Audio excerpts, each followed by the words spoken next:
హరే కృష్ణ. మీకు ఒకటి చూపిస్తాను, లైన్లో ఉండండి, వెయిట్ చేయండి సార్. సో ఇది బిట్ కాయిన్ చార్ట్ అన్నమాట. Chart in the sense market పైకి వెళ్తుందా కిందకి వెళ్తుందా అనేది అన్నీ దీంట్లో కనబడుతుంది. So just predict the market అంటే ఈ ప్రస్తుతం ఉన్న ప్రైస్ నుంచి పైకి వెళ్తుందా కిందకు వస్తుందా అని తెలుసుకోవడం కోసము ఇన్ని రకాల టూల్స్ ఉన్నాయి చూడండి. ఓపో చాలా రకాల టూల్స్ ఉన్నాయి.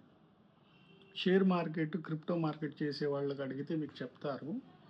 సో నేను ఇక్కడ మనం ఆధ్యాత్మికంగా ఏం తెలుసుకోవాలనుకుంటే, ఎంతోమంది దేవుళ్ళు ఎన్ని పుస్తకాలను మాట్లాడతారుగా, వాళ్ళ కోసం ఆన్సర్ ఏంటంటే, చిన్న మార్కెట్ ప్రెడిక్ట్ చేయడానికి ఇన్ని టూల్స్ ఉన్నప్పుడు దేవాది దేవుడైన భగవంతుని చేరుకోవడానికి అనేక మార్గాలు ఉండడంలో తప్పేంటి, అనేక సాధనాలు ఉండడంలో తప్పేంటి.